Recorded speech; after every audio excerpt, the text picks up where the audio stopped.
Kain tayo, karuba. Ito ang ating pagkain.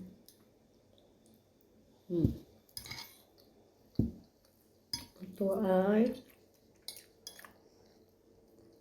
ang tawag nila risotto sa Italiano. Kanin naman sa atin, kaya lang wala akong ulam. Sarap.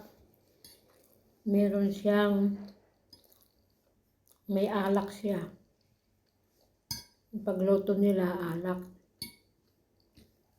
Tawag nila risotto. Kain tayo, karuba. Ang aking pagkain, niluto ng anak ng aking tatay. Thank you for watching. God bless you.